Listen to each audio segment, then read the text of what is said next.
Let's try that. There we go. Let's try that. There we go. Okay, how many? All right, good afternoon, folks. I hope everyone is doing really well. Welcome back to another Firestorm stream. Please let me know if you can hear me okay. There we go. And I'm going to make sure that I don't have any multiple audio sources playing so we don't get any weird feedback.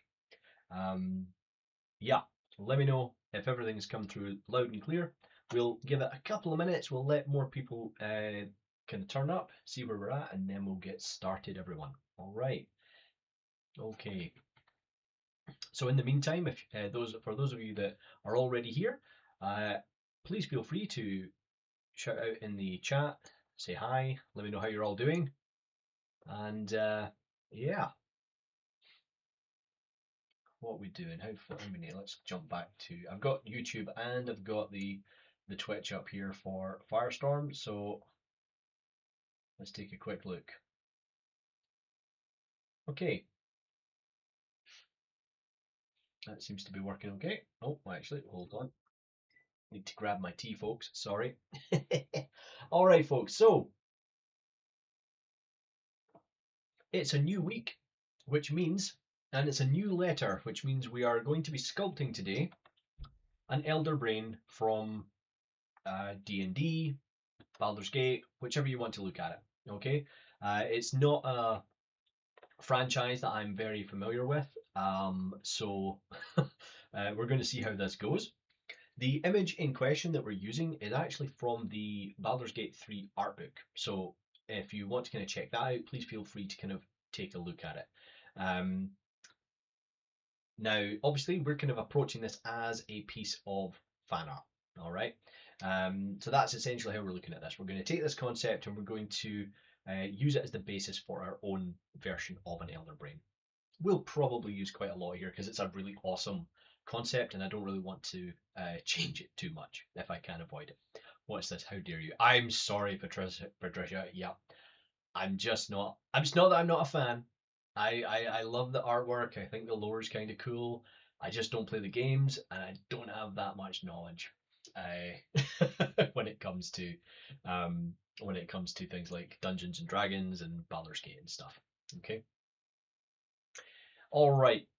We've got a few people here, so we're going to get started. As I said, folks, we are going to be, hey Manic, we are going to be sculpting an Elder Brain today, and we're going to be slowing things down a little bit more than normal, and we're going to use the Elder Brain as a way to kind of cover. Why is your cam so small? I don't know. It's just how I prefer. I like to kind of keep it quite square rather than wide. So the reason that I wanted to kind of slow things down this week is that I thought with the Elder Brain as our subject, we would be able to kind of focus on things like primary shapes and secondary shapes a little bit easier because it's a simpler model to work with. Also, the restream doing weird things. Yeah, I don't know how to fix that, folks, I'm afraid. But what I do know is that at least I'm covering both YouTube and Twitch, so I'm getting all the chat in, which is really good to see. So I'm able to get chat from everybody.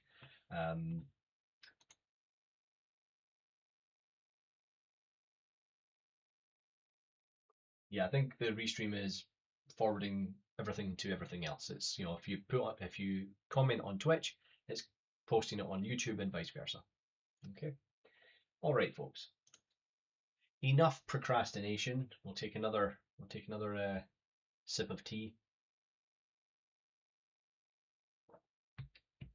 and then we'll get started. So the reason I wanted to slow this down is that I know that there's potentially a lot of beginner artists, maybe people who've never used Zbrush before, and I thought it might be really useful to really just talk about those primary and secondary shapes, just to kind of really hit home how important they are when it comes to sculpting and modeling in 3D. All right, and it doesn't matter what pipeline or what kind of industry you're in, whether it's games, VFX, animation. The primary, secondary shapes are the most important stages of any model. Okay, because they are. What's this? Sorry. Okay. Uh, because those primary and secondary shapes are the ones that are going to determine how good your model actually ends up looking once you kind of add your tertiary shapes, your fine detail, your polish, all that type of stuff. All right. So we will start off. Let's see. How do we want to start off our elder brain? Well, we should probably start off with the brain itself, right? So what we'll do, we're going to go up to the macro button here, and I'm going to choose append a Q cube. Whoa! We got an error and a very loud noise.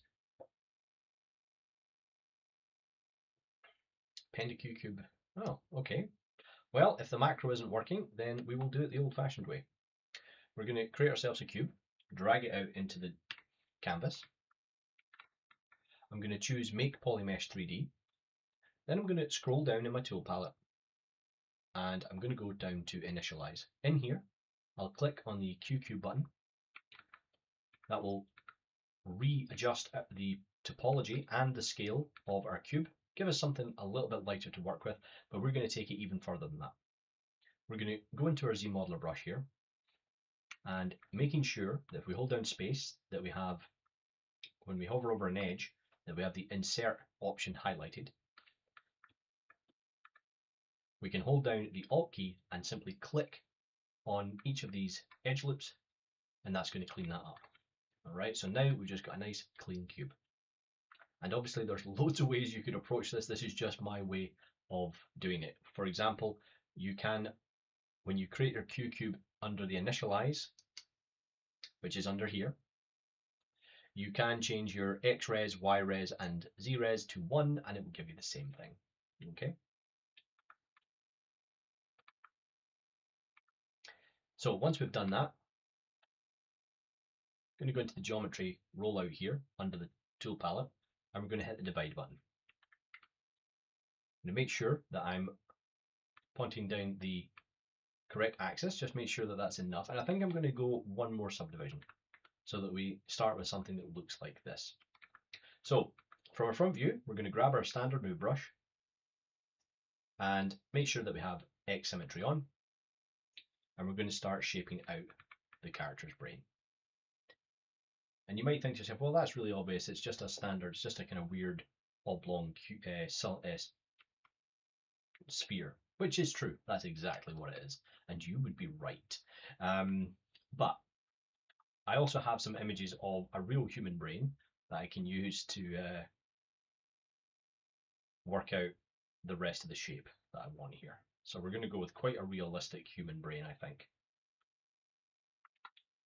And I'm not going to rush this. Okay, we're not going to be like, right, how quickly can we get this done? What I want to focus on here is a good, strong shape. And we're going to build that up using primitives like this, potentially Z-spheres, but honestly, for the most part, it's likely to be just primitives, and then we're going to dynamesh those together, okay? So we're not going to be doing anything new in regards to workflow overall. We're just taking our time and working through this stage by stage. So with that in mind, if anyone has any questions while we go through this, fire them into the chat and I will get to them as soon as I can. Okay. So this is just the kind of main part of the brain that we're working on right now.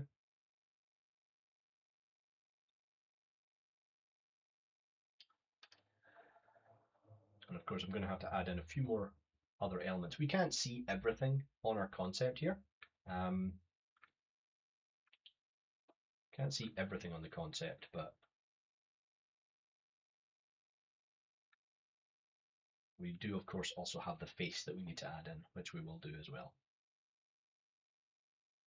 But because I can't see the back of the character, I'm going to use the real kind of human brain and the brainstem as my kind of kicking off point for where I want to put the tentacles. So I'm just going to bring up another reference image here, folks. Sorry, give me 2 seconds. you always have to wonder to yourself, you know, are you on a list somewhere when you start searching for Google terms like human brain and such, you know, and human skulls and skeletons and stuff. It's like, that's not quite right. Okay, let me see what we got here. Ah, yeah, okay, that's fine. I'm on the right track. We're on the right track.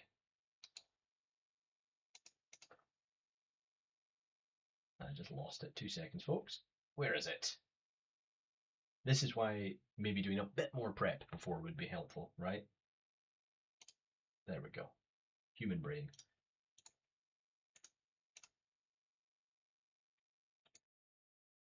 Perfect. Okay. Hey, Polly, how you doing? How are things going? So this is going to be, that's at the back, so we've got a secondary part. So what we'll do here is we've got an extra section at the back that we need to do. It's the cerebellum part. So we're going to append another cube, and I'm going to repeat the same process I did before. So at this time, I'll show you what I was meaning about changing the resolution of our Q-cube before we create it, so they don't have to do that extra step with the Z-modeler. So if I go into, make sure this is highlighted and selected, go down to initialize, change the res to 1, hit Q-cube, and now we have what we need. And then we'll repeat the same process, we'll smooth it a couple of times, and then we're going to pull that in underneath, like so, sits about there, and then we'll start to pull out that shape.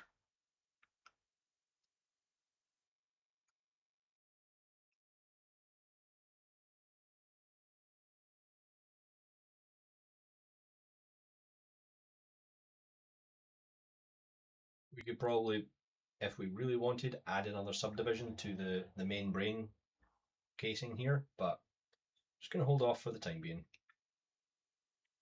What's this? Good, how are you? I'm doing very well, thanks, Polly. Yeah.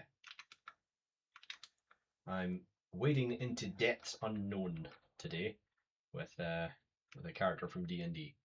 So, and then we're going to go into our subtool again, and we will append a cylinder. Again, we're going to go into initialize, and we're going to choose a Q cylinder this time.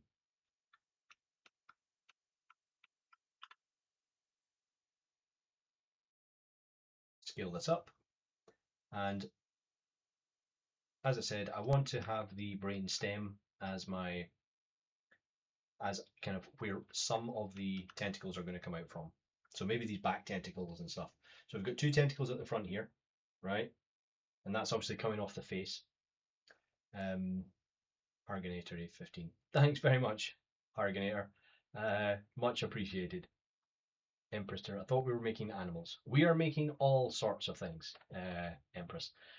So the whole plan of the A to Z is it's the A to Z of creatures. So it's whatever we can find that's going to start with E. And I asked for some suggestions over on Instagram. I held a poll, and then from all the suggestions, I put them into a random number generator, and this is what was kicked out this week.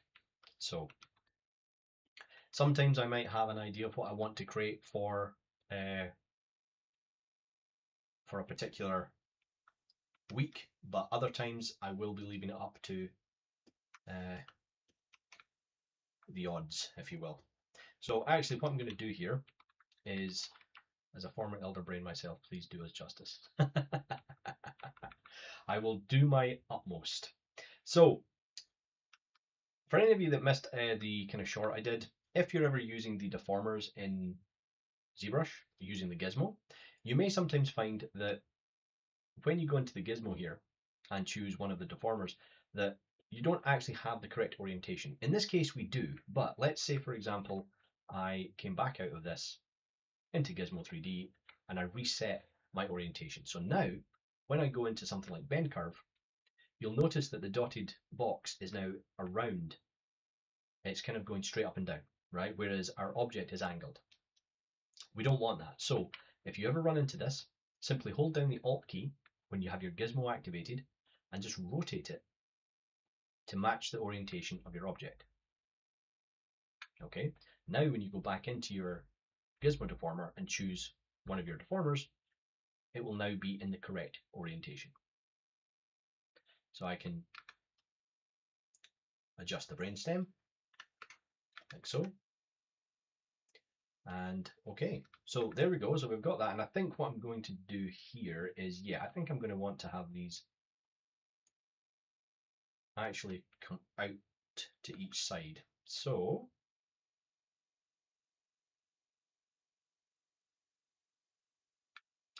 let's have a look here. So that's going to come down into here. So we probably need to take our cerebellum area and just bring that in a bit, because I'm going to use the cerebellum as kind of the undercasing of the elder brain. Again, I'm kind of working off this concept from the front, and I'm using my own artistic license to kind of create the rest of the character because it isn't present. All right, this is something you would commonly do quite a lot when working from concept art, because you won't always get a full breakdown, like left, side profile, 3/4, etc. And I found that normally when I've been doing freelance work, I generally will get very little reference. So you've got to do a lot of, as I say, an artistic kind of interpretation, then send it back to the client, and then the client comes back to you and says, actually, that's not what we were thinking. It's not what we were thinking. Can you change this? Can you change that? Okay. So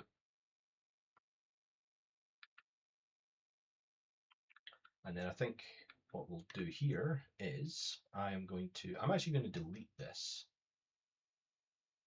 because I don't want to do it that way. I'm going to append a Z-sphere, and I'm going to, because everyone knows how much I like Z-spheres. When I browse in Pinterest, it's only ever one angle for concepts. Quite intimidating for beginners. Yeah, it can be. And hopefully part of this, this is probably, I imagine that this is going to be a two-parter because we are working a lot slower today than we normally would be. So yes, if you only have one piece of concept, it can be very, very intimidating if you've never sculpted anything because you don't have anything else to reference from. If you do find yourself in that situation, what I would recommend is find anatomical charts and try to reference those and just use them as your starting point. Say it's a character and you only have one angle of it.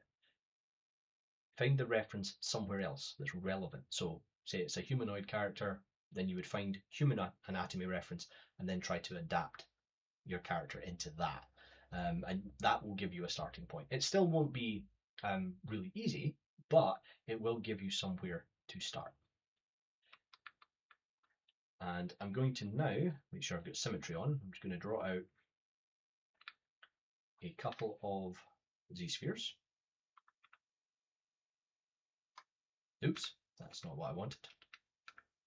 Sorry folks, I'm pressing all the wrong buttons on my keyboard. There we go.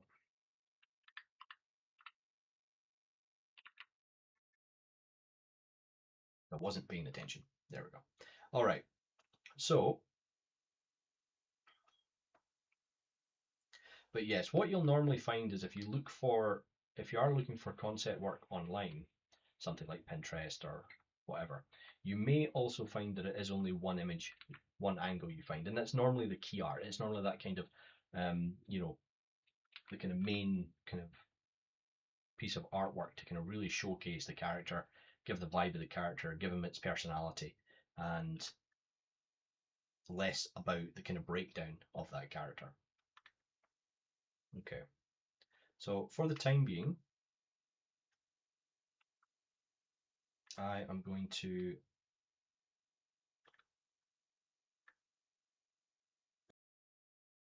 scale these up, and I don't think I'm going to add any more of the tentacle quite yet.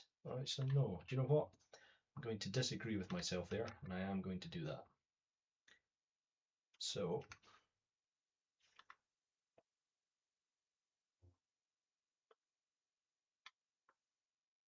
because remember, we're focusing on the primary shapes here. We're not worried about any of the detail of the tentacles, like the spikes, the suckers, any of the detail on the brain doesn't matter. It really doesn't matter at this point, because if we don't get these primary shapes correct, all this detail makes no difference. It makes no difference.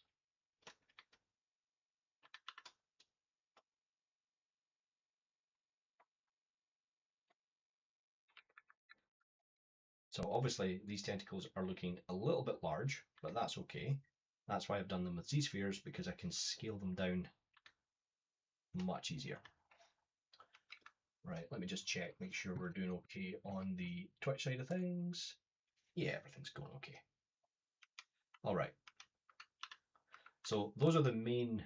Now I've also got this kind of shape up here, and I'm still in two minds about how I want to approach that. But I think I've kind of decided. So I'm just going to give myself one more subdivision so I can shape out the brain a bit more.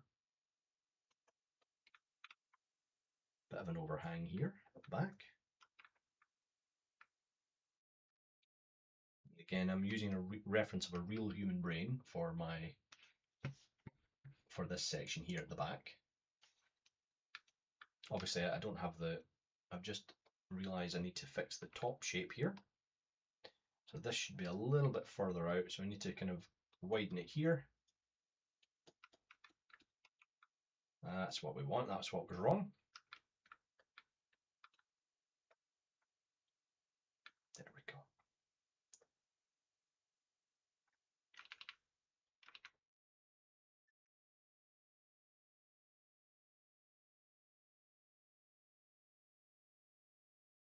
So this is actually quite a good example. So for example, good example, for example, sorry folks, brain isn't really functioning properly today. It is a Monday after all. What makes this a good example, and using this singular image, is that I've had to then source the rest of my reference from real anatomical brains, because I don't have anything to use. So I'm taking real life reference and adapting it into the concept.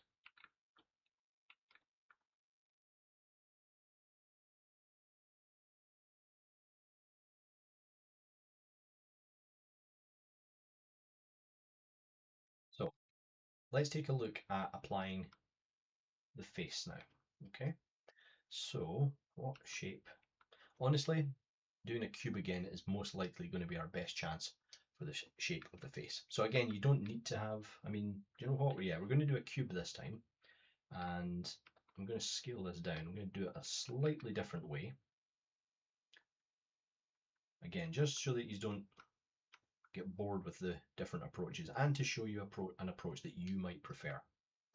So this way, I'm going to take a cube, because really, if you highlight this here, the face is a bit cube shaped with a bit of a taper as it goes up onto the kind of rest of the brain.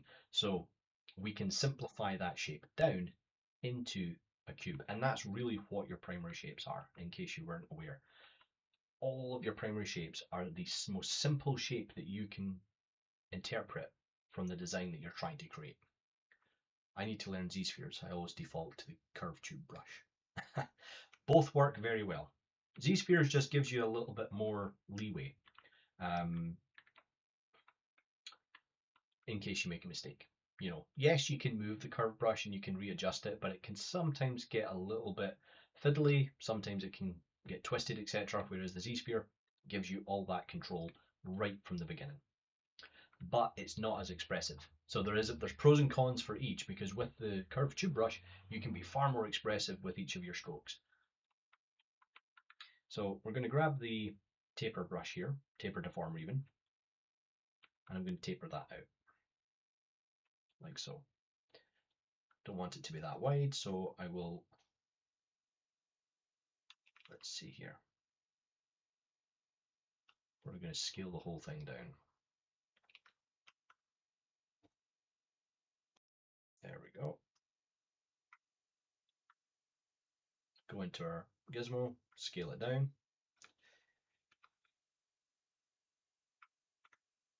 Yeah, okay, that's working. We grab my move brush here. Again, make sure that we've got symmetry turned on. And then we can start bringing that up and out. I'm going to soften each of the corners.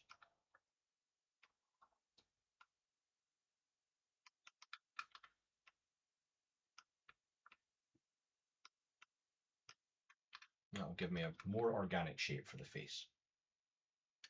Now, let's pull this back now onto the rest of the brain. These are all sentences I've never said before, by the way. All sentences I've never said before.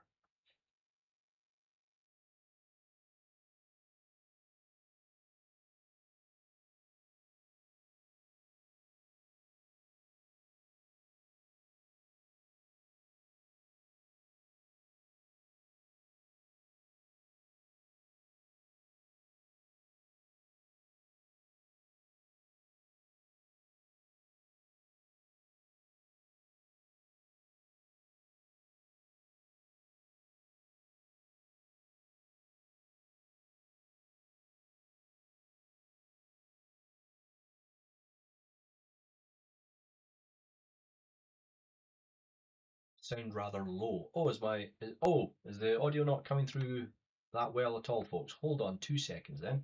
Let me see if I can address that. Let me see. Give me 2 seconds, folks. There was an update to my NVIDIA broadcast, so it could be that.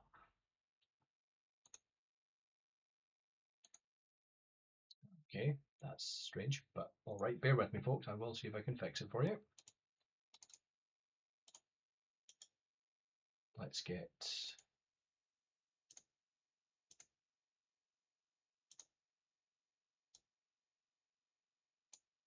all right. Let's see if that's making a difference. Nope. Okay.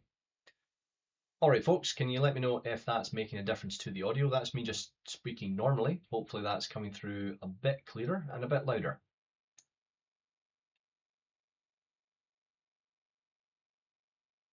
Excellent. Okay, folks, perfect, perfect, perfect. Close that down. Okay, close.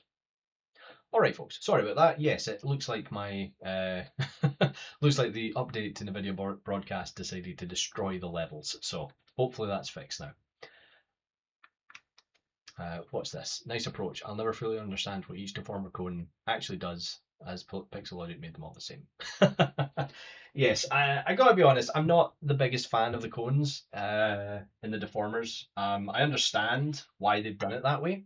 But no, I do feel that there could be maybe a small highlight over it to let people. I mean, you tells you what it will do, but yeah, the cones was never has never been my favorite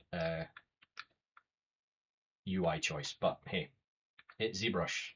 To be honest, if there wasn't strange UI choices, then it wouldn't be Zbrush. If I'm honest.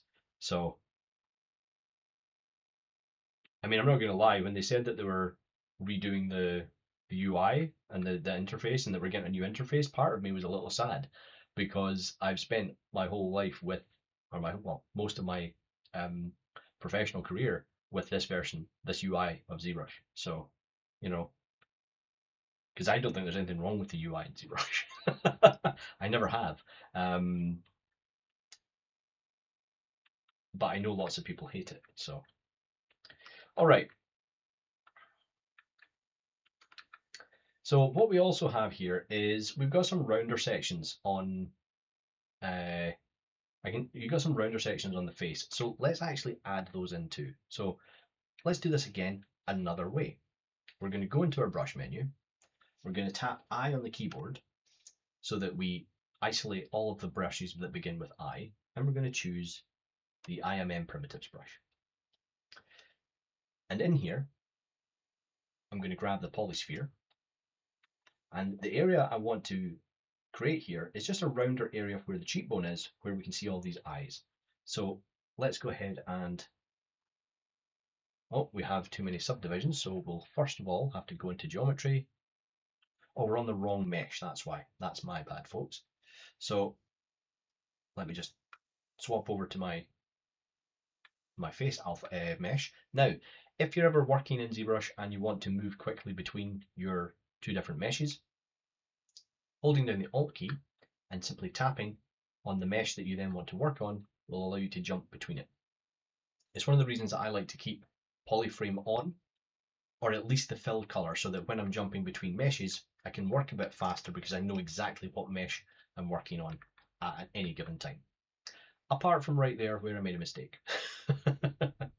So let's go ahead and grab that IMM brush again, and we'll grab our polysphere, and we're going to pull these out and just move them into place and scale them up as we go. We can reshape them to create the shapes that we need.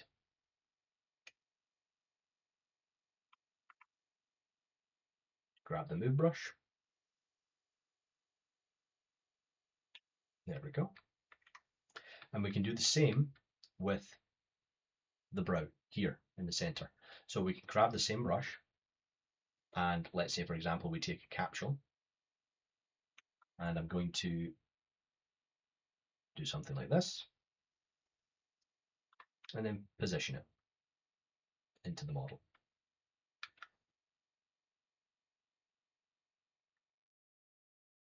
Grab my move brush and start pulling the shape together. So there's a triangular shape in here, you see,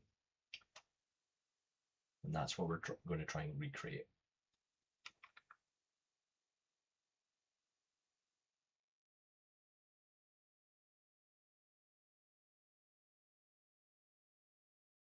So folks, I do hope everyone is having a good start to their week. I know Mondays are, nobody likes Mondays. And I've always wondered if the reason nobody likes Mondays is just a, I've always wondered where, that comes from. I mean, was it Garfield that did it?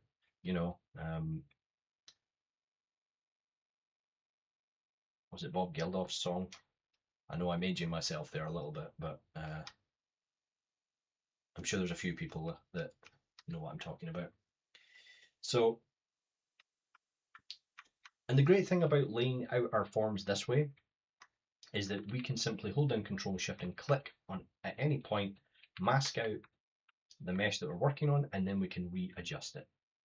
So we can pull it out a bit further. It's going to look comical at this point. It will look comical. I'm going to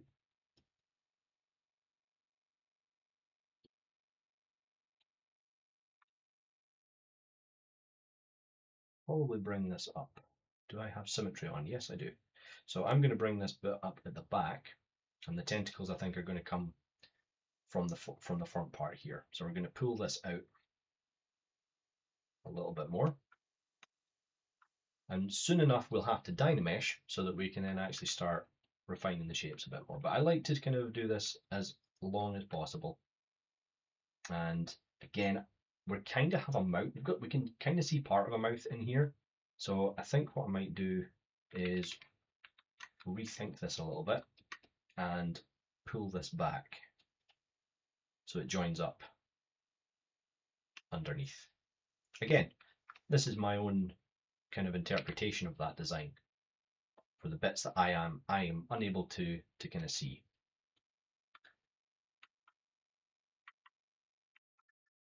And then what we'll do is we will append another Z-sphere, and this one I am going to make much smaller. I'm going to put it in the middle of the face here. I don't want to be able to see it though. Okay, and this is one of the things. Yes, you could make a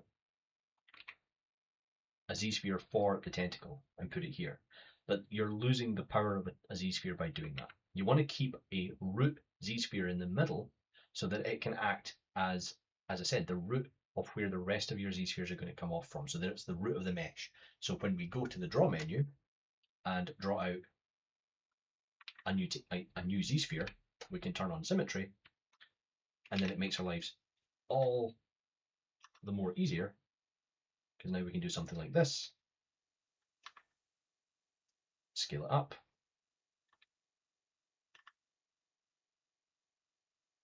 and then draw out the rest of the tentacles.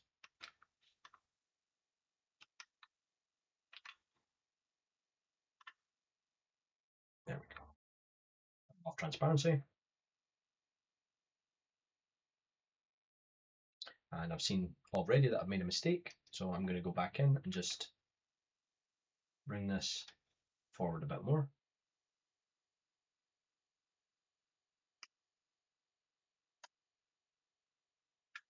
Back to the Z-spheres, readjust. There we go.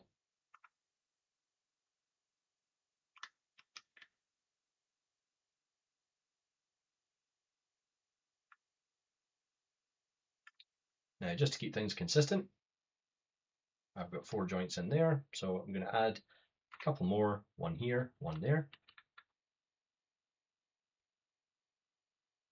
And that will act as my face tentacles.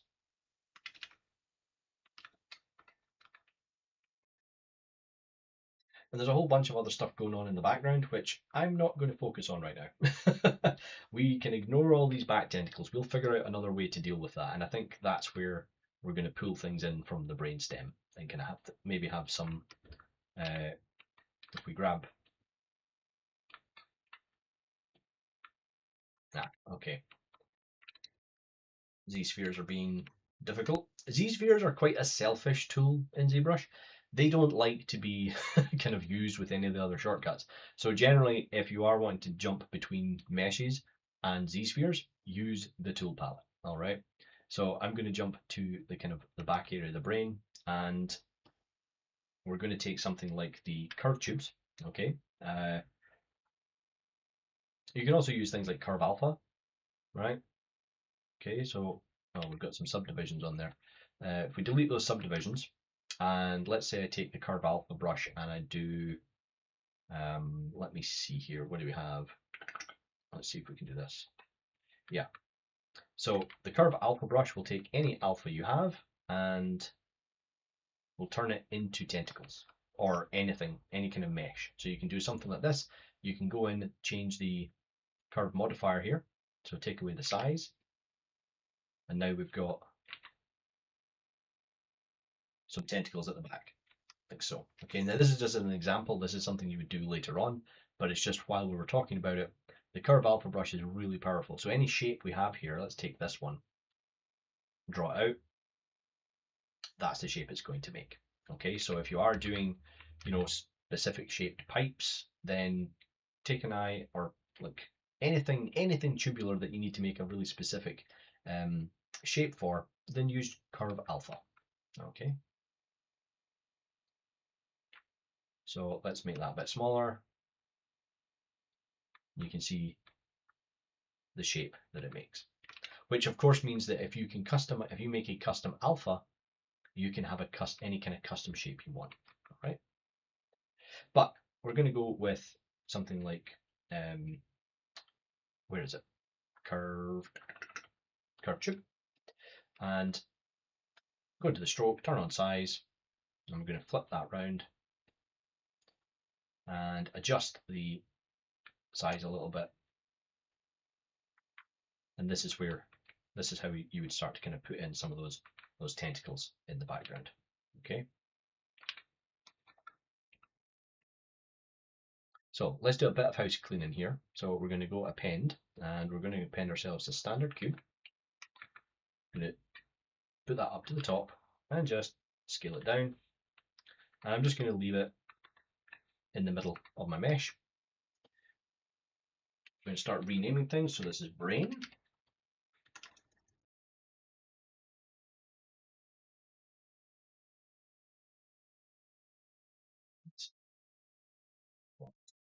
Cerebellum.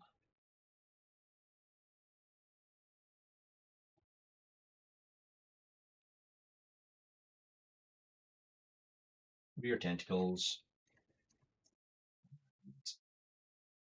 Face.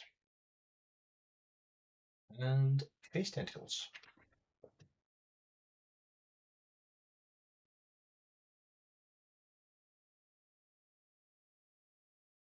Oh, I completely messed up that. This is the only problem about having a keyboard underneath your drawing tablet. There we go. Okay, now we're just going to do a quick save and get stuck into the rest of it.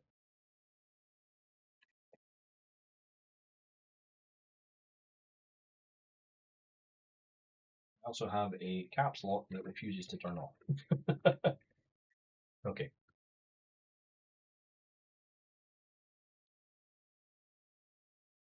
So let's take a look now at blocking out this kind of more armored section on top of the head. So there's a couple of ways we could do it, but I think the easiest way is we're going to do a mask. So that means I'm going to clone out the top of the brain. So I'm going to hit the clone button here at the top of the tool palette.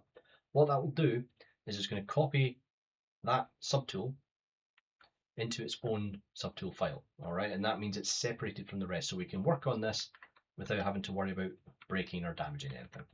So I'm going to subdivide it a few times, delete the lower subdivisions, so we're sitting around not much, only 25,000 points. And I'm just going to start masking out a rough shape, like so.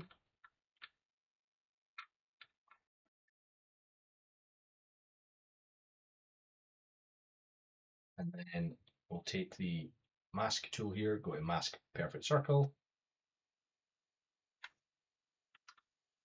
And it might seem a bit crazy, but that's what we're going to work with. And I'm going to take the mask lasso here and just run it along the bottom, like so. In fact, you know what? Let's use the mask pen, give us a bit more control. There we go. All right. Do a quick soften on the mask, then sharpen, and then if we need to clean up any particular areas, we can.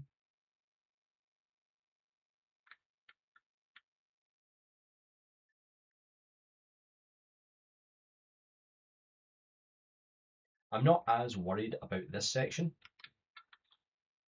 for the primary shapes. Obviously, it's very important to the silhouette, but I'm not as worried about it because it's going to be a separate section completely at this point. So with that done, in the subtool palette, I'm going to go under subtool, down to extract. I'm going to change the smoothing from 5 up to 100, and I'm going to change the thickness to 0, and then I'm just going to hit extract. Now you probably won't see anything, but if I hit extract and then accept, I now have a new piece of mesh, turn on double, that wraps around the brain of our character. So next thing, we're going to duplicate it, hide the rest, and we're just going to do a little bit of Z-remesh here. Make sure that symmetry's on.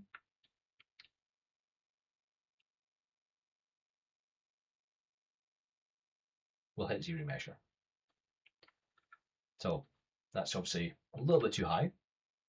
So we'll turn off adaptive and go to half, and we'll just keep Z-remeshing it until we get something that's a little bit more workable. And then I'm going to turn on adaptive again, and that's going to clean up the Z-remesher as well. There we go. Back to half. That's looking better. And now I'm going to go into dynamic subdiv, turn on dynamic, turn off smooth, and increase the thickness, like so. Now, if we jump back to our original, we can append that object in to the rest of our mesh. And now we can just do what we always do. We can start to tweak the shape. Symmetry's on, yep.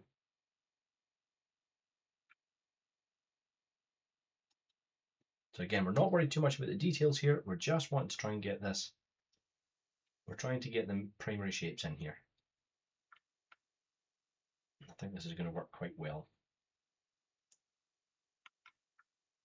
once we clean this up.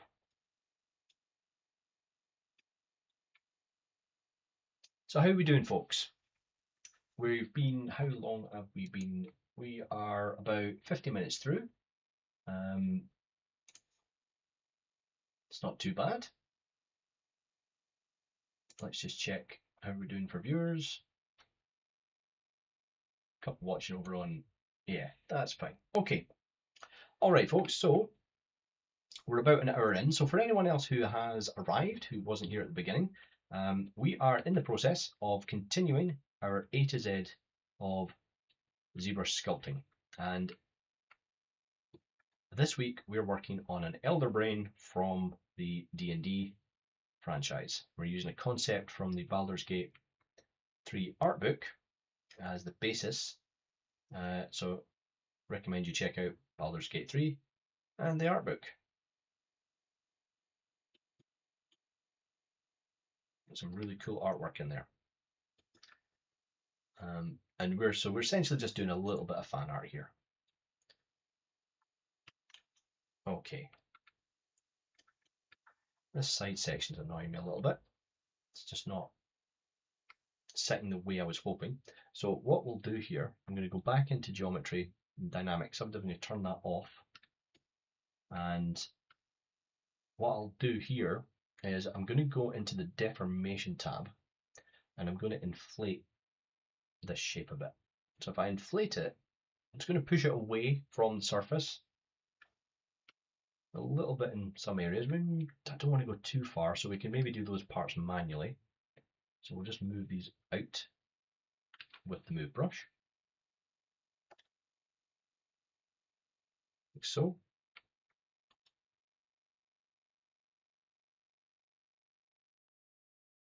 There we go. And I'm going to do a little bit of a relax on this mesh. That's a bit much. Let's just try. See, I'm going to have to use my mouse for this because sometimes trying to get accuracy in the sliders in ZBrush can be a bit tricky. Yeah, exactly, too relaxed. So what I might do here is I might grab my crease, just crease everything, and then try that again. No, not too much.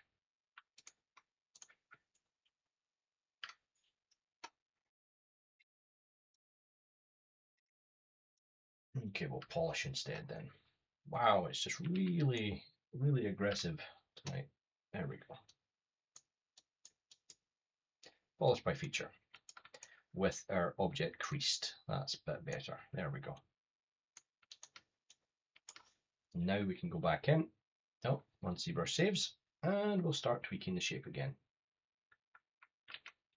Maybe inflate it a bit more again, just to pull it off the surface.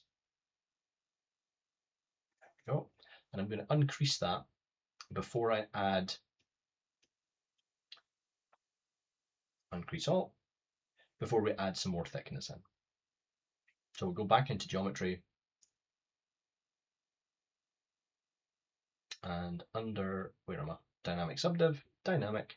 And this time with the thickness, I'm going to change the offset so that you'll see that as I add the thickness here, it's pushing into the surface. Okay.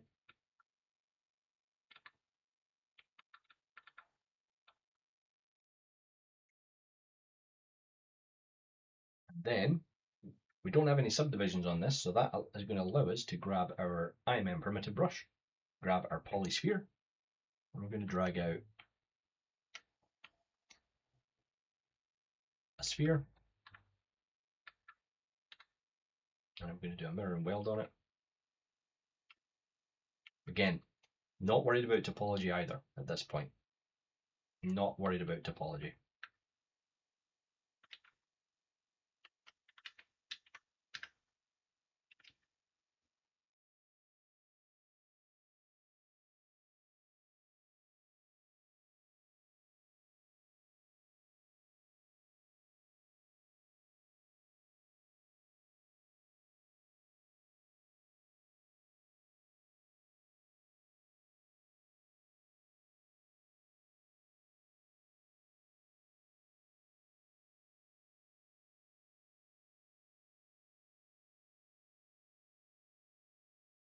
Okay.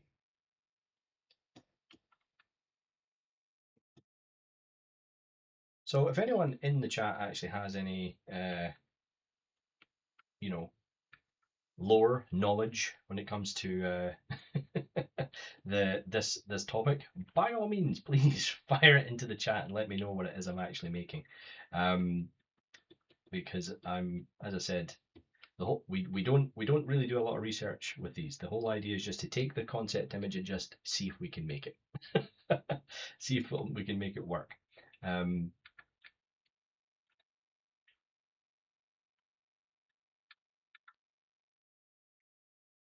Okay.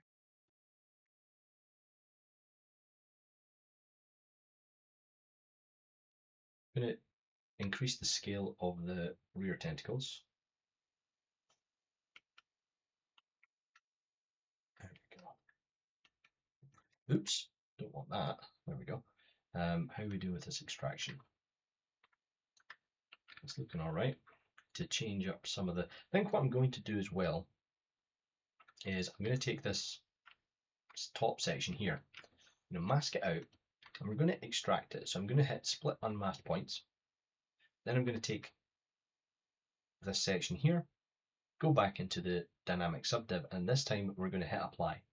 So now this becomes a full piece of mesh. It's no longer just visualizing the thickness. We actually have proper thickness on the model. And that's going to allow us to start to take away some of this hard surface look and start smoothing it back. So I'm going to smooth the edges here. There we go. Again, we don't know what it looks like at the back, but I might do something like that. Have it disappear. We might even have it kind of split off at some point.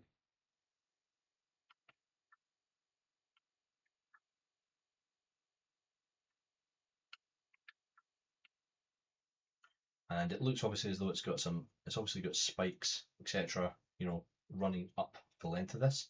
So we will add those in, but we're not going to do them in any kind of great detail right now.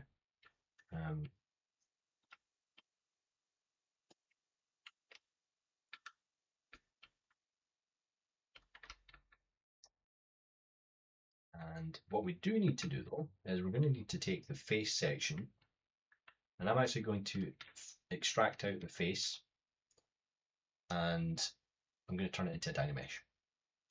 I should have done this earlier. I actually forgot to do this. This is what I was planning on doing. So let's just Dynamesh that. We'll make it quite high res. That should do. Do a quick mirror and weld, just to make sure that our center line has been kind of defined. And now I'm going to take my standard brush. So it's the first time we're actually kind of using a sculpting brush now. It kind of looks like me. Now that's a harsh thing to say about yourself. I'm going to take, actually before I do that, I'm just going to make a few adjustments to this section here. I'm using the Sculptors Pro brush here just to smooth off these lines. We don't want these details at this point. Okay, we just want the shape. I'm going to do a quick close holes. Clean that up a bit. But what I want to do is I want to take my standard brush and actually start to look at the, see there's lots, I can see lots of, I'm not sure if it's, let's have a look here, let's zoom in. Let's zoom in. I don't think it is.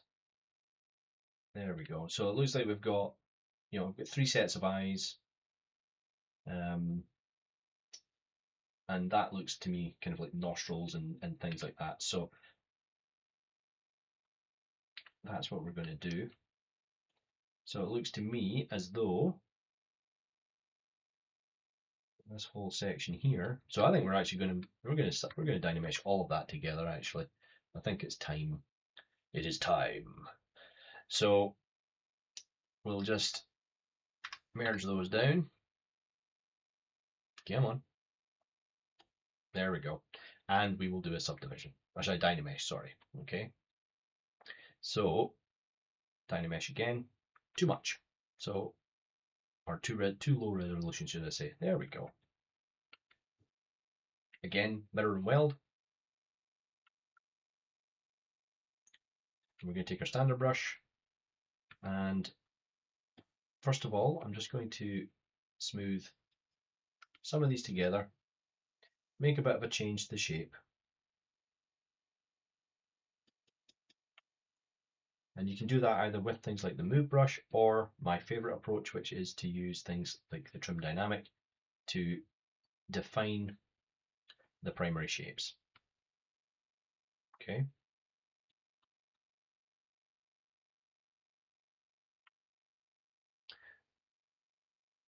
And then we're going to take the standard brush and start to figure out where the eyes are going to go and see how close we are. It's actually looking not bad. Now, what you can do as well, instead of using something like Sculptris Pro and Dynamesh or something like a dam standard to sketch out on the surface, remember you can also take a paintbrush in Zbrush, turn on Sculptris Pro with it, and then you can draw on the surface too. Okay, so that's definitely something that's possible. So let's first of all fill this object. So we'll fill it with white, and then I'm going to switch it to something everyone can see. And then I'm going to use that to sketch out some of the surfaces that I'm going to end up creating.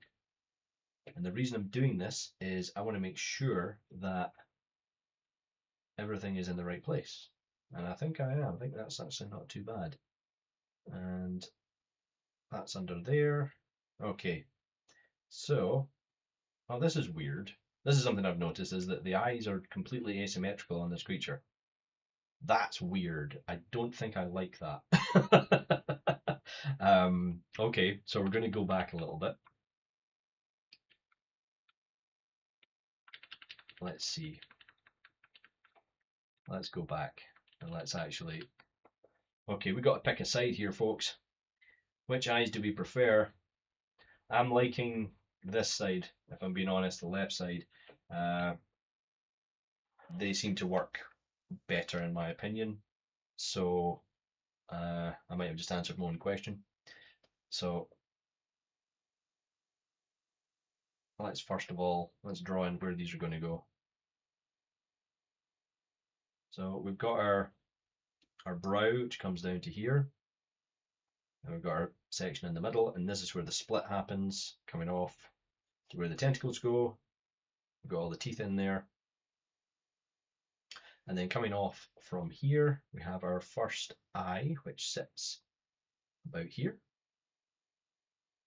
Then we have another one up here, and then one at the back. What's this? Will you in the future do a stream on modeling armor, please and thank you?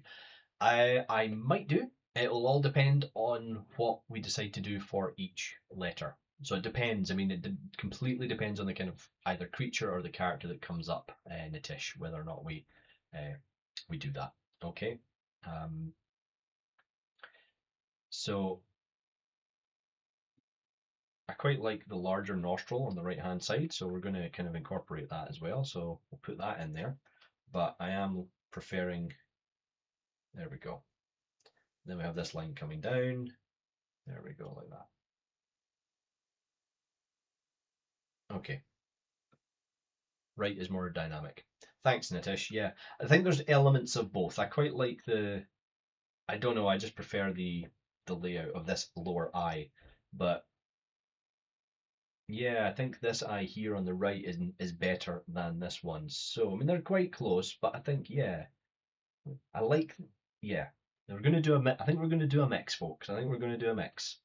So let's get rid of these ones, these upper ones, and let's instead draw in the ones on this side here. So they're actually directly underneath each other. So we've actually got a bigger eye coming in from here. This is a larger eye, which kind of meets with the nostril.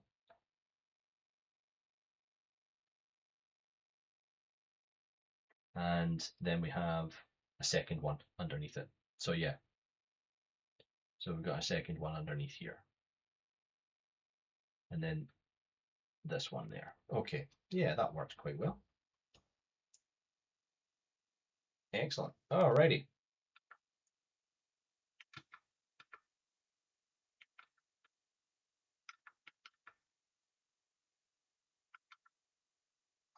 Okay, folks. So we know what we're working with now. We know what we're working with. So I'm going to take that and just fill the object with white because I don't actually need it anymore. I just wanted to kind of get it visualized in my head where I'm going to go, and then we know that we're on the right track. So we can continue kind of working with. And I'm going to leave the forms here like this. Okay, they look a bit goofy at the moment, but that's okay. Goofy's all right. I'm going to subdivide this again. And what we might do as well is we might start to bring this out as well, but I'm going to do it in a different way. I'm going to mask it. So we're going to mask out these shapes. We're going to subdivide our character again, or our head again. And I'm just going to kind of create this brain case kind of thing here. It seems to go round. We don't know what it looks like at the back, so I'm going to make it up. At least for the time being.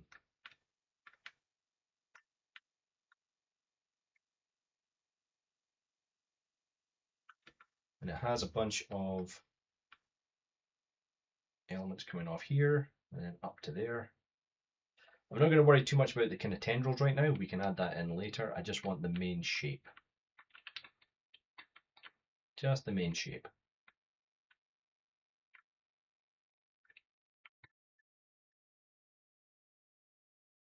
So yes, in regards to kind of specific things that we're sculpting, folks, yeah, it's all going to come down to what we do for each letter. Obviously, we're on E at the moment, so F is next. I haven't even thought about what I might make. Might go back to another animal, not really sure.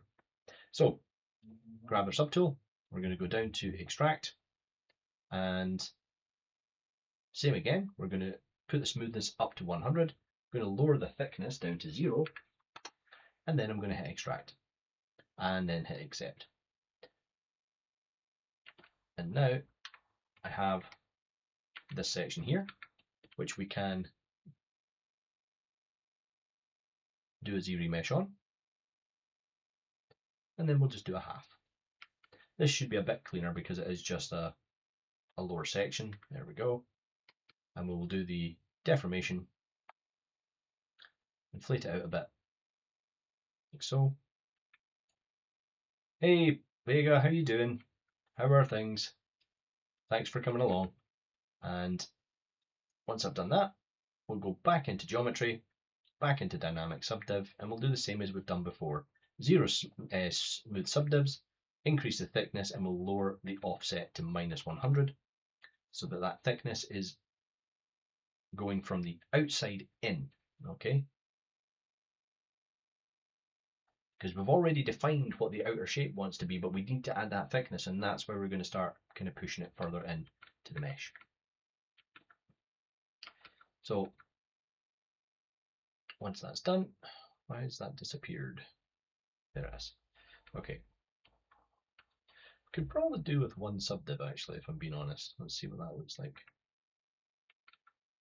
Yeah.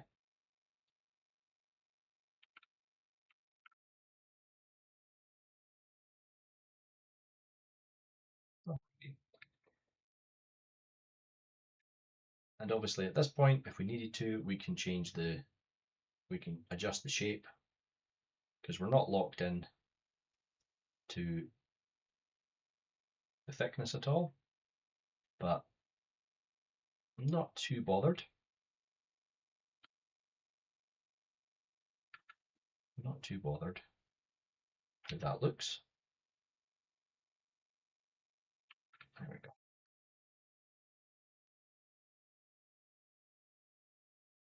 Okay, let's start to work in the eyes now. Just the sockets, and I want to show you a different way that we can create these sockets as well. Okay, so we're going to, again, I'm going to grab the face here and change the size of the, let's kind of scale this down so it takes up less room. And we're going to go back into our IMM primitives brush, grab our polysphere, and we're going to draw out our first eyeball. But before we go anywhere and do anything with it, we're going to start tweaking the shape of it a bit. And I might have to turn on my dynamic symmetry for this to work. There we go. And push that in to the head. Scale that up a bit. There we go.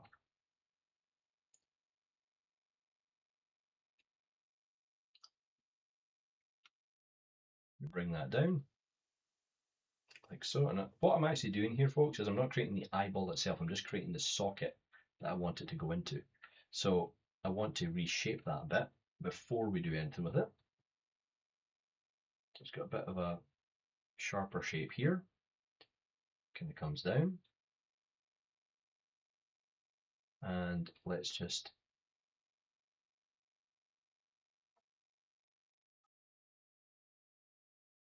flatten that out. Okay. As I said, this is where I want the socket to go. And we're going to be using booleans for this. So with this insert mesh primitive added to my face, I'm going to choose the split unmasked points, because remember, every time you add a mesh with insert mesh brushes, it's going to automatically mask it. All right. And that's going to give me a shape that I can use as a boolean. So we're going to turn on the live boolean feature. Nothing will happen by default, but over here in our subtool palette, we have face and face one. I'm going to rename that to eyes. And let's just hide everything else to make everything nice and clean. Now, when I've got live boolean selected, if I make sure that the objects that I want to use as the cutout object are underneath the character, the object that is going to be cut out from, okay, that's the one that we're going to make the hole into. We want to make sure that we have this second icon here on our subtool selected. So if I go into the magnifying glass, you'll see it's this one here, okay? And if I click on that, notice what happened to the character's face. Okay, so I'll do that again. I'll put it back to the original. Let's turn on the wireframe here. When I go into the Boolean mode, it's going to cut that hole away. And what's great about this is, if I turn off the magnifier here, if I grab the move brush, I can continue to tweak the shape of this until I'm really happy with it, before we do anything with it. So it's going to stay live, hence the term live boolean. So if we then maybe smooth, we can smooth parts of the cube underneath. So you can end up with some really weird shapes that you're using as a cutout object, but you will end up with quite a cool starting point for your character's eye sockets.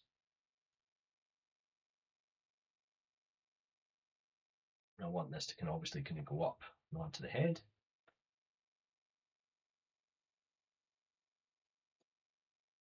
Okay. Once we're happy with it, we're going to grab the character's face and we're going to go into geometry, down to Boolean, if I can find it. Oh, it's not in geometry, is it, or is it? I might just not be able to see it. I do this all the time, folks. I lose things a lot. I think it's in subtool. My apologies, it's under the subtool palette. So open up the subtool palette, Scroll down, you'll find Boolean. We're just going to hit the Make Boolean Mesh button. And that's going to do what ZBrush tends to do quite often, is that when it creates a new mesh, either with maybe Z-spheres or with booleans, it's going to copy it as a new mesh in your subtool palette. So if I grab the new face object called UMesh, we now have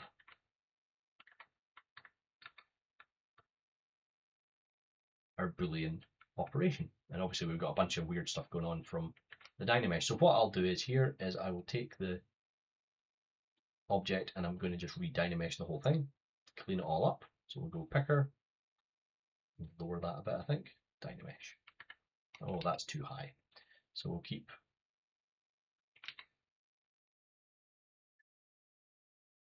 that works. I can work with that. Okay. And now we'll do the same thing we've done before. We're going to append it into the rest of our character. Wait a minute. Did I think I did? I did, I moved it. So we're going to go back to here, append that UMesh face, and replace it. And we'll just delete the old one. Just be brutal and delete it. And we'll delete the eyes because we don't need them anymore. And let's bring everything back. So now, this is us, we're now starting to kind of, I suppose we're starting to flirt with our secondary shapes. Kind of. Not really, because I'm still defining the eye socket area rather than, oh, you see what I did there, folks? Dang, no symmetry. How do we fix it? We mask out one side and we hope that our deformation smart resim works for us. It kind of did. But we could also do a mirror and weld. And if we mirror and weld it and it welds the wrong side, we just go into deformation, mirror, and then mirror and weld, and that fixes it for us. And we can maybe blend some of this together now. Did I do it again? I did it again.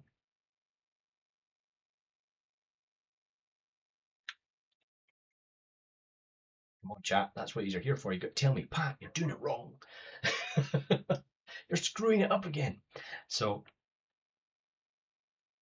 we'll just blend some of this together.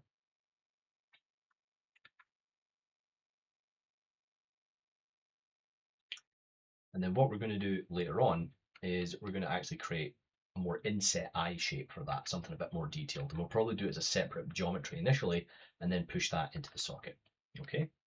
And I'm just going to indicate roughly where the rest of the kind of shape of the character space is going to go. Just a little bit, just like that. There we go. Turn off live boolean and let's just get in there with that. What time are we at? Okay, we're at 5:15, folks. So we're doing not bad. We're doing not bad. We've kind of started to get these shapes all lined out. And there's a chance we do the tentacles in a slightly different way. I haven't really decided yet. But if we press A, we can see what they're going to look like. So let's go into our adaptive skin, take our Dynamesh down to 0 so that we get a much cleaner mesh for the tentacles. We'll do the same for the ones at the back, which really do need to be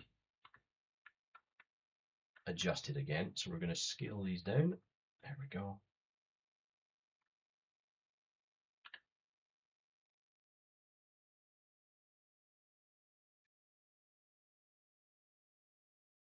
And then for the rest of the eyes here, let's just do it the old-fashioned way. We're going to mask it. Not mask it, sorry, we're going to sculpt it. So I know that I've got an eye to go in there.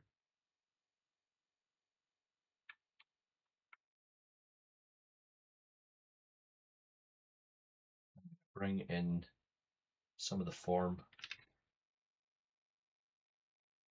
around here.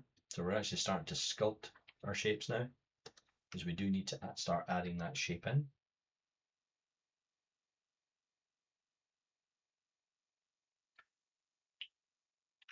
So my kind of take on this design here is that one of the eyes is actually more at the side than it is on the front. So we've got a primary one here on the front, another one down here as well, and then we've got this secondary one down the side here. So again, same as before. And then we'll bring into here. And this is going to be less of a socket for this one.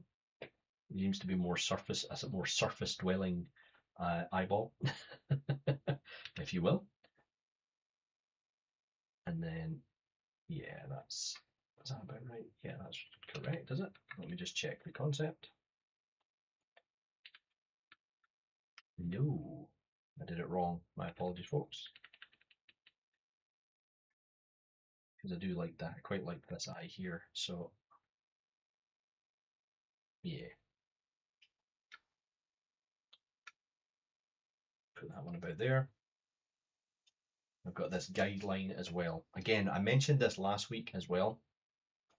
When you're working on something, if you're unsure as how, if you're trying to kind of figure out the distance of something, or to figure out if something is working as a good interpretation of the concept, find a key area on your concept art, like from the eye, etc., that you can sketch in or sculpt in to make sure that everything's working as you want it to, okay? You don't need to keep it there forever, but it can be quite helpful. For example, I'm going to sculpt this in, this section right here. Can I magnify that? Yeah, this section here, just under the eye, just to add kind of where part of that structure of the face is going to be onto the tentacle. And then bring that down to here, and then that works its way onto the rest of the tentacle, and that's up to the rest of the body. Okay, and that's where all the nostrils and stuff are going to work.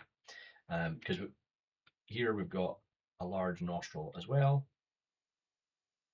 and we've got some form coming in from before.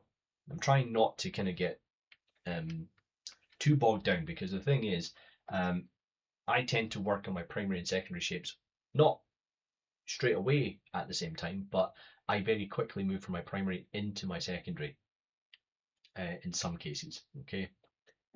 Because I don't think it's not always completely kind of practical to completely just go primary, secondary, tertiary. It doesn't always work as smoothly as that, okay? So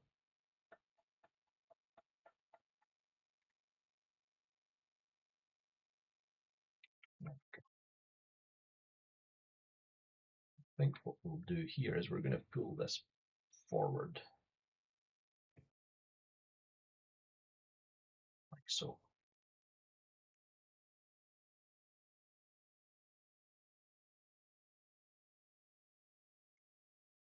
Means this bit's going to have to come forward as well, and it means the brain's going to have to come forward too. I don't know why I said the brain in that way. My apologies, folks. That sounded a bit creepy. The brain. So, okay, here's a quick question for everybody in the chat. I'm gonna try and age you all. Who remembers Pinky and the Brain? Come on, throw your hands up, folks. I know there's someone out there that remembers them. There has to be. Don't leave me hanging here. So we get the brain case forward a bit, like so. Kind of want to have this nice overhang. It's not something you can overly see, but I think as well what would be kind of cool for this is that this kind of strap, if you will, that they've got, it'd be quite cool if the brain was kind of, pushing out either side of that, as it's kind of struggling to be contained. So much brain. So yeah, there we go. I know where we've kind of broken this bit, but that's all right. Okay.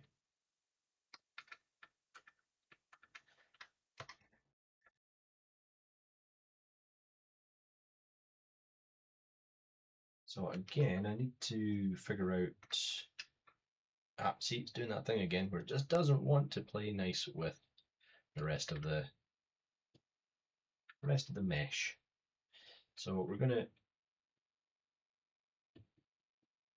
knock this back a bit, because I now need to kind of do a bit of a, now I need to start kind of designing a little bit, because I need to figure out what's actually going to go at the back here. I think what we'll do is we'll have the actual mouth interior, if you will, kind of up here a little bit, so it actually kind of goes back into the head a bit. I mean, it's a floating brain. I'm not entirely sure why it would need to eat things, but you never know. It's, you know, again, I don't know the lore behind these things, so.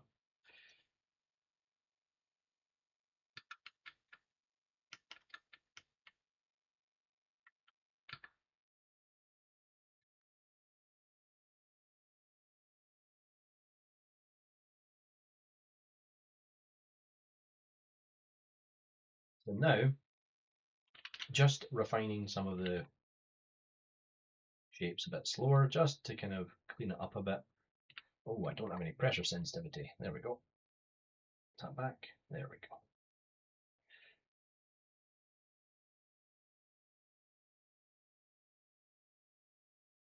Just bridge that gap there.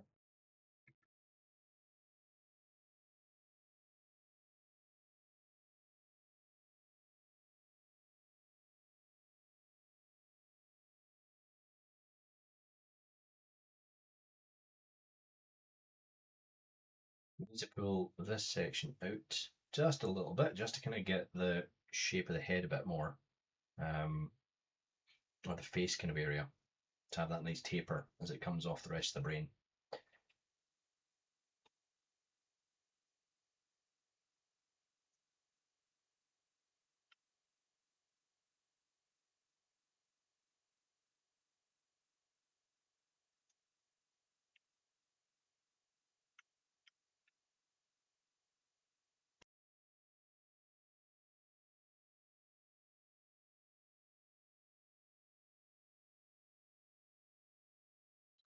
I think we're also going to change up the, yeah, I'm going to go back to, I don't like where this eye is. It feels cramped. So we're going to leave this larger one up here. And then I am going to make this one a bit larger. And then we're going to bring up this section here on the side into there, like that. And we might make a smaller eye up in this area here. See how that works, because I think that's going to work a bit better.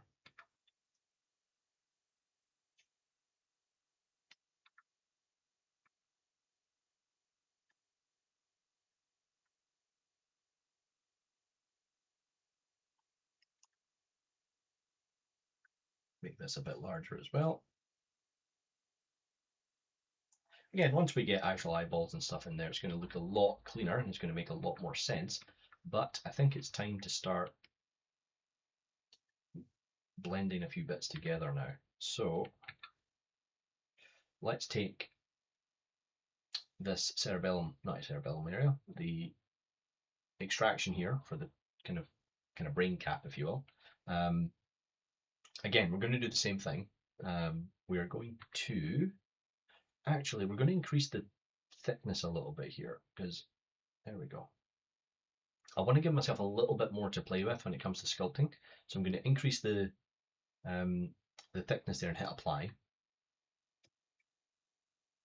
So now, the reason I've done that is so now when I move it around, you can see that it's not just kind of buckling or twisting or kind of coming away from the shape and looking bad. It just gives me more room to sculpt with. September. Okay. I like the purple dinosaurs. Thank you, Firestorm Studio.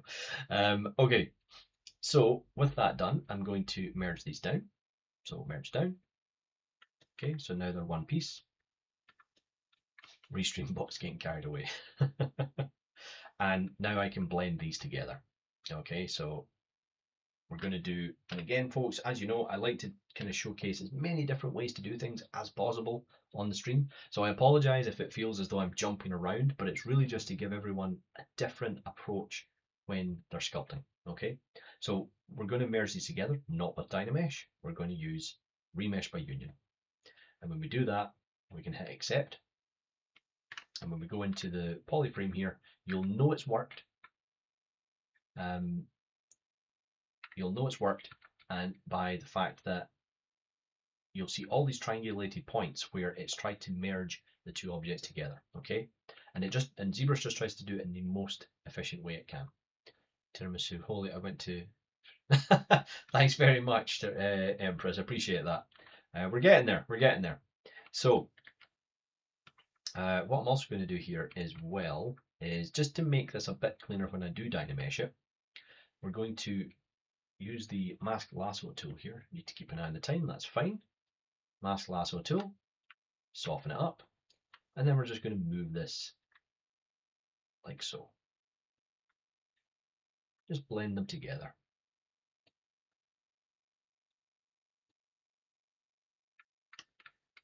Oh, you know what I forgot to do, don't you, folks? I forgot to put symmetry on. Fool of a took. So, once that's done, now I'm going to do control click to save this state of the model, and then we're going to do a Dynamesh. Okay, that's all right. So we'll do a little bit more resolution. I am aware that we have the picker in Zbrush, so you can do this and go right, Dynamesh. So it does work. That worked quite well sometimes. I can't explain why, but I actually quite enjoy the process of kind of undoing and just going through and testing different levels of the Dynamesh.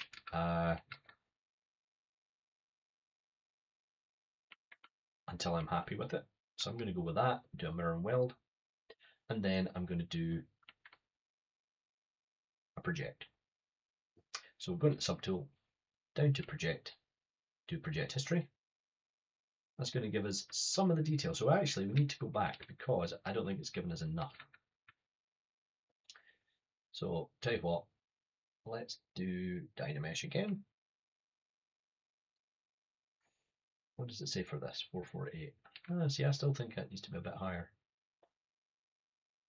That's better. Mirror and weld. And project.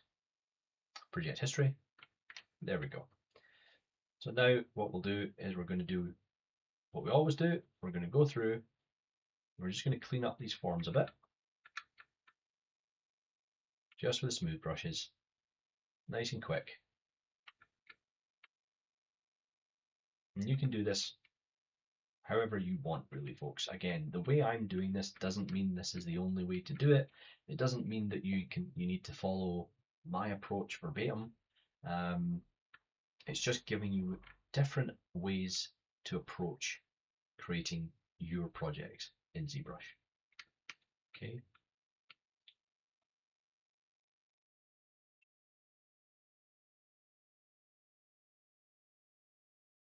It's one of the reasons I'm not really focusing overly much on how we would do it in an industry setting, okay? Because I know not everyone is planning on joining the same industry that I've been spent most of my career in.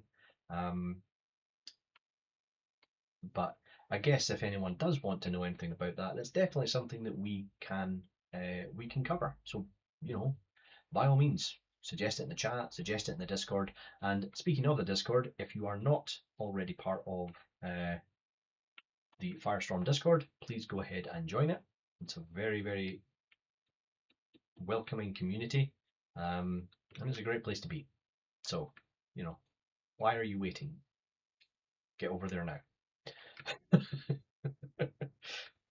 I mean, you feel free to stay here and watch the rest of the stream, then go, but You know, it's up to you. I'm not gonna tell you what to do. All right, so we're slowly getting somewhere with Mr. Monster Tentacles. I think what I want to do, just so that I can visualize this a bit easier, we're going to move our, we are going to move the face tentacles. So I'm going to grab the move and I'm going to move the middle one right up. Just move it up a bit higher into the middle of the face, and that gives us a cleaner run at that gap that we've made where the mouth is going to go.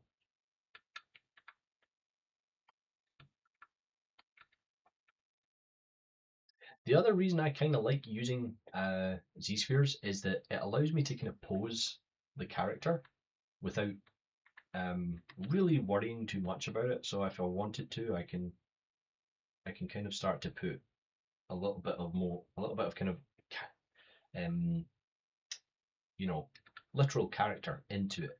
You know, a little bit of attitude, a little bit of personality. Um,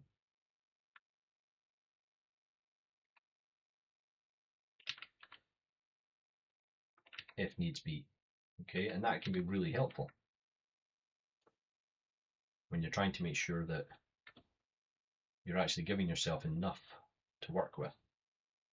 There we go. Yeah, that's working pretty well.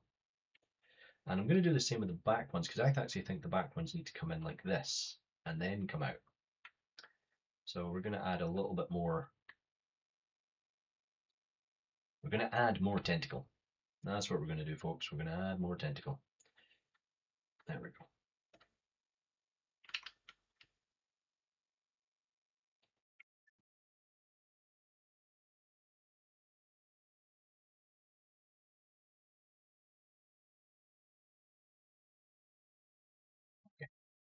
More tentacles, yeah. Yay to more tentacles. Okay, save as. Second time we're saving. Probably should have saved more, but so okay. How are we doing? Okay, not a huge amount of people on stream today. Now, I think what I want to do is, I think what we're going to do anyway, I want to clean up this edge here a little bit on the face. So we will, this is kind of going more into a more of a secondary form. Okay, so definitely having issues with my pressure sensitivity today though. That's better. Just going to try and outline. I can just see with a highlight here how this shape should be. So we'll just try to implement that.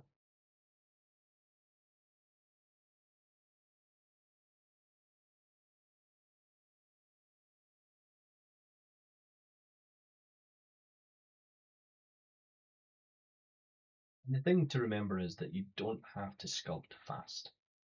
Okay, speed will come. The more you practice at sculpting, at modeling, at doing anything creative, speed comes naturally. Okay, it's not something that you can just do straight off the bat. One of my favorite quotes is if you cannot do it slow, then you cannot do it fast. So don't be in a rush to, you know, knock out a character in like a couple of hours or an hour or something. Speed sculpting is great. It's a really cool thing to see, but a lot of the time, you know, you can sometimes lose a lot of form by trying to go too quick, and you do lose something in it. So that would be my recommendation. Don't worry about trying to complete models super quick, you know, because a lot of the stuff that I sculpt on stream, I would generally, or would normally, if it wasn't a stream, I would normally spend another 2-3 hours just kind of tweaking and reshaping and stuff, and just refining the form nice and slowly. You know, for example, you can see the kind of speed I'm going at here as I kind of start to refine the shape of the side of the head here. That's you know, that's normally how I would normally spend, like I say, a couple of hours at this pace, just refining the shape.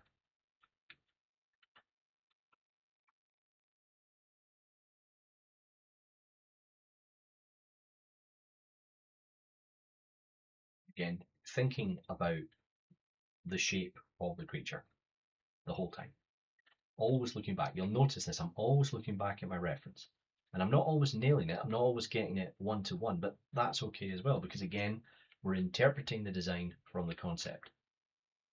Because speaking of industry, if we were in an industry setting and I was doing this, I would not have the final say on how it looks. That's just how it goes. The person who will have, there could be many people that have that final say. And I guarantee it's very rarely going to be the artist that sculpts it or paints it. Very, very rarely. It does happen sometimes, but I feel like being able to do one-to-one is such a cool skill. It is, and it does take a lot of time to do one-to-ones. So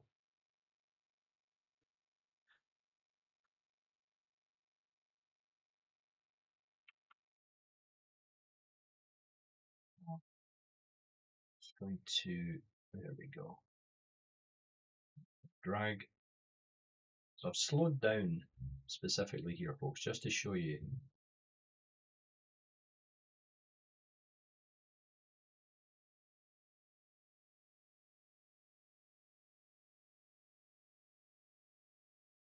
What I tend to do is when I am sculpting, I'm not, even when I'm just kind of trying to remove sections of my sculpt, I'm still trying to think of the shape and the form so that nothing ends up looking too lumpy.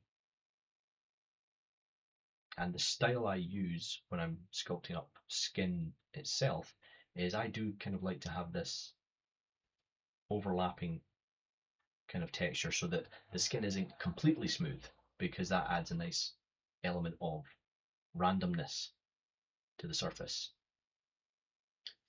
When I'm doing semi-realistic stuff anyway. Can you talk about how to choose the silhouette of our character? Choosing the silhouette. Well, taking it, okay, I will do my best. I'm not really a character designer as such, Nitish. So someone with more experience, someone like Peter Campo might be your best bet for that. Kind of doing conceptual stuff, that kind of thing. But the whole point of a character silhouette is to be able to read it from far away, so that you can instantly click and you know exactly what character it is. Okay, so that's one of the things that we're going to be doing a lot here, is we're going to be using this concept image, and I'm going to zoom out as far as this, right? And I'm going to slowly zoom in, and as long as I know I can still read this silhouette on my 3D model, then I'm doing the right thing. That means that the character silhouette is achieving what it's supposed to, is that from really far away you can pick that character out of a lineup, so you know. And that's really important, particularly if it's going to be excuse me, in something like computer game or a large crowd scene. You need to be able to pick these characters out. Okay, that's why you generally find in crowd scenes in films and stuff, we generally use very similar looking characters. Why?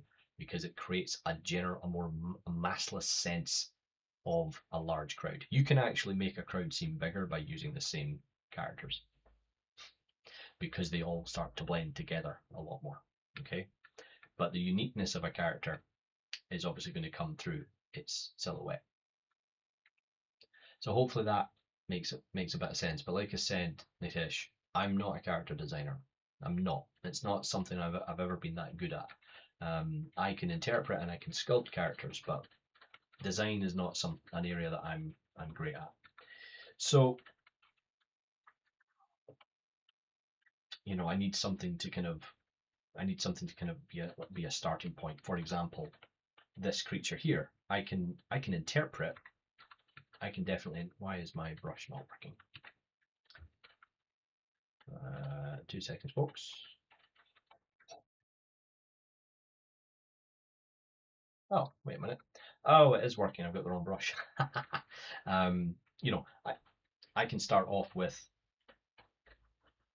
a creature drawing like this, a concept image like this, and I'm able to change and adapt and interpret it. But I've been given a very solid base to work from, so a very solid base. So let's just do a little bit of cleanup now.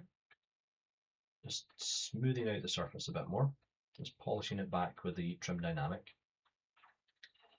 And at the same time, I'm refining those secondary shapes and those areas where it starts to blend together.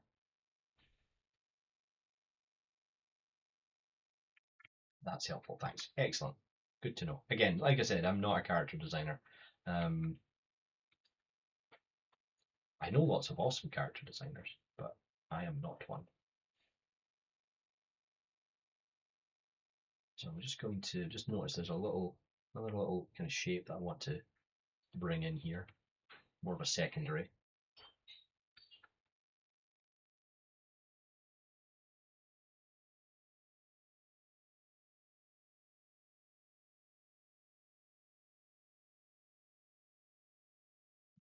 Take the trim dynamic here and start just cleaning up these areas again.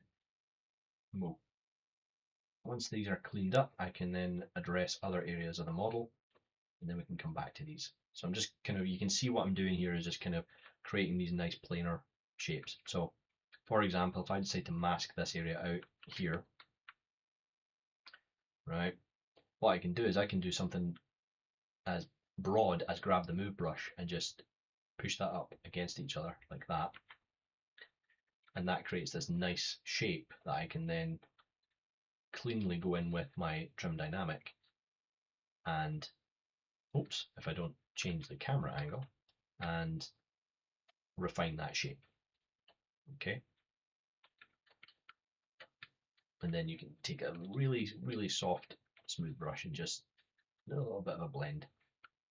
And then you end up with something like that.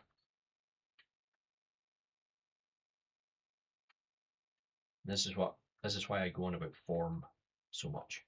Because the idea with a sculpture is that you should be able to read it, i.e. the silhouette, and you should be able to see exactly what that character is made up of without adding any detail. All those primary things that make up the character or the creature should be present without any fine detail. No pores, no wrinkles, or no fine wrinkles or anything like that. Okay? You will need some like secondary, primary wrinkles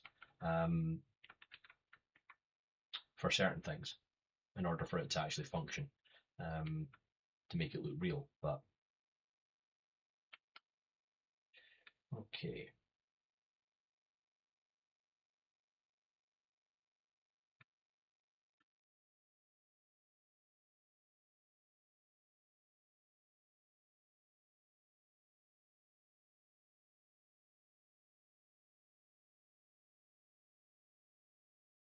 Let's take a look at the rest of the model. Let's smooth this off. Sometimes ZBrush does this little thing where when you're working away, it'll sometimes just create a really long straight line through your mesh. It's a little bug that's persisted for years.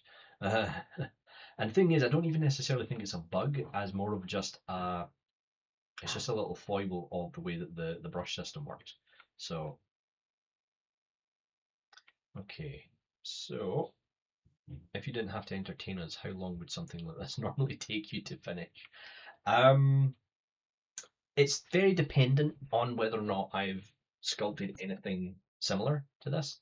Obviously, last week we did the dodo in a couple of hours, but again, that was just a rough block out, and that's just generally how I approach any model I do. I always try to get all the main components in within a few hours, and then I can spend a few days kind of refining and working on it. I can actually show you all an example of what I mean. So, if you'll permit me, I'm going to save this here, and I'm going to show you another example of a more finished, more polished model, and it's one I'm doing on my own. I'm doing it on my own personal stream on Wednesdays. So I'm going to open up a model, and it's based on a comic book, and it's called Moonshine Bigfoot. So I'm going to open this up, and I'm going to show you what I mean about kind of completing a character fully and then going back and slowly refining and polishing that in different stages. And sometimes that can mean redoing certain parts all completely. Sometimes it's just kind of resculpting and working on top of it. So let's bring this character together. So this character here, I don't actually have. I can probably open up I'll open up the first version of it actually as well, and we'll snapshot that, and I'll show you what exactly what I'm meaning. So let me see. 15th of the 12th. Maybe it's in the archive. Okay, let's try this one. See how we do. But yeah, Empress, I would say that, you know, again, it's normally maybe about 4 hours to get a character fully roughed out, depending on how many details it has, and then it's going to be a step-by-step process of refining it to kind of finish it off, and that can sometimes take a couple of weeks. Sometimes it can take months. Okay, so this here, I'm going to paste him over here. I'm going to paste this guy over here. So Shift S. Then I'm going to switch over to the new version. So you can see there is a lot of similarities in these models, but there's small changes. We've changed how refined the fur is on the arms, but I still have a blocked out version. Does that include doing any retop, or is that just a high poly? No. So generally I will try to spend, if I have full time on a character, say this one, and I just was able to work on it 8 hours a day for a set amount of time, to finish him would probably take me 2 weeks. Okay, and then that would be the high res sculpt. 2 to 3 weeks maybe. Okay, and again, that's my approach, where I know if I need to change something or if I can let something slide. So maybe 2 to 3 weeks. A month if it's a really, really complicated character, or it's like high resolution and like realistic, maybe a month, you know, that type of thing. And then you're looking at about maybe a week of retopology for everything. And then after the retopology is done, you go back to Zbrush, and then you maybe spend another 2-3 weeks making sure everything works, refinement. And it's a very back and forth process to make sure the full character is realized the way it should be. So yeah, I mean, as I said, this is a good example of a character that's went through a lot of different stages, but the model you see on the left, that was the first version I did of it, more or less. And I've slowly went through and worked on it. You can see here that we can see 2 different stages of the hair, right? So the hair here is a lot more further forward. It's not finished, but it's a lot more kind of refined than the mullet at the back. And the mullet at the back is just slowly kind of like pulled out. It's kind of sculpted into a little bit as I'm trying to find the form. And you can see here as well, I've actually sketched into the hair to get the flow right, so I know where to then keep sculpting my the different forms. Okay, and you can see how we've done, and you can see again here a rough version of the hair around the legs, which is eventually going to end up looking like the hair on the arms. All right. So, like I said, folks, I'm sculpting this guy over on my personal stream. But let's jump back to our Elder Brain very briefly, because we're almost finished, folks. We only have 10 minutes left. So I think in that 10 minutes, I want to get a couple of the eyes in just to help with this. So we're going to append ourselves a sphere. And the first thing I'm going to do is I'm actually going to make it yellow.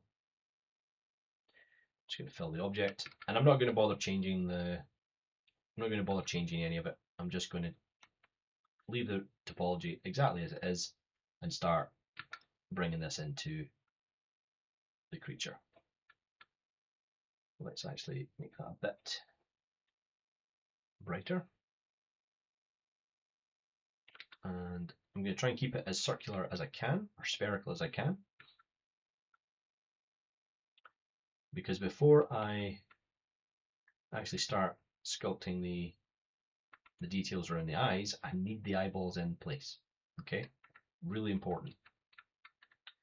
So that's one. I'm going to hold down Control, click and drag, turn off symmetry, and then I'm going to scale up the eye a bit more. There we go.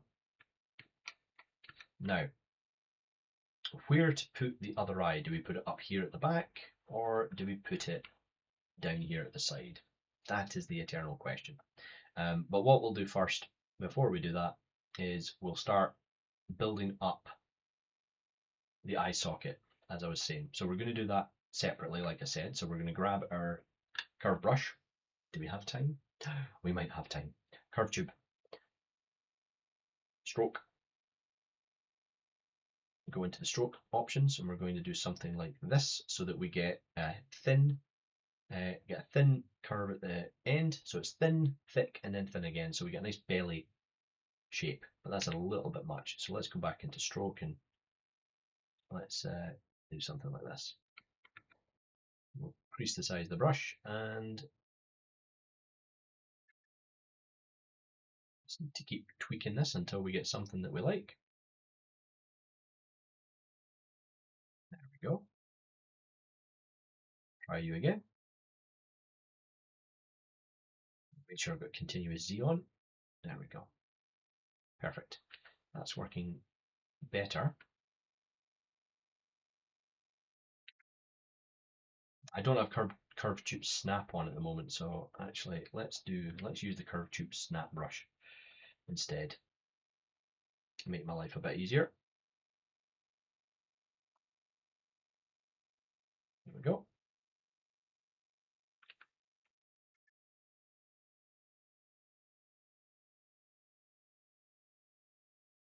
Zbrush is not playing with me today. There we go. Let's see if we can make that a bit bigger. Too big. Excellent. So we've got that in there. We're going to hold Alt and click on the surface. And now I'm going to mask it out. And I'll make sure that it's actually masked. There we go. And we'll just do split unmask points. Now I've got that top lid that I was talking about, or that kind of intersection, which is this kind of area that's in black on our concept. And now, because it's quite low res, I can really control it to get the shape of the eye.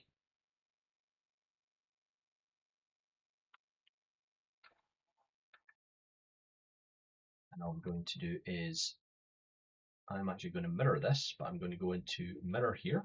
Now, this is the subtool master mirror options. So to get that, if you go to Z plugin, subtool master, mirror, I'm going to choose the Y axis and hit OK and see where that puts it. There it goes, it's up there now. So we can mask that out and bring it down and just rotate it into place.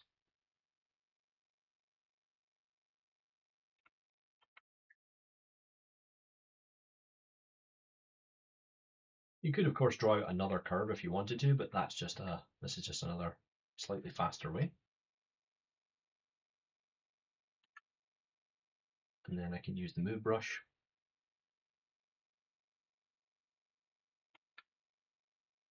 Again, just to kind of refine, just giving myself a way to refine the shape a little bit easier.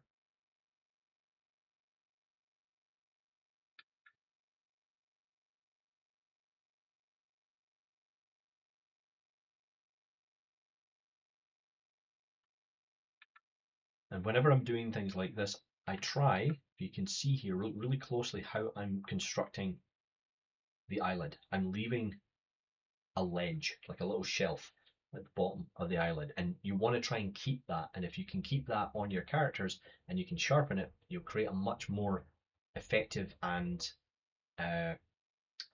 more realistic kind of, or convincing, sorry, should I say, not realistic as such, but a more convincing eyelid. Okay.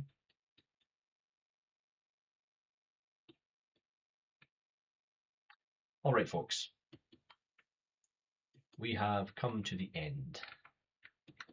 So I am just going to very quickly do a mirror along the x-axis and say merge into one, so that I can do that with both the eyes here and the eyelids. And we're not perfect yet, but we're getting there, folks. It's slowly getting there. Bring that in a little bit, not the end. Okay, so we're going to quickly do a quick save, and we will be back next week with this one.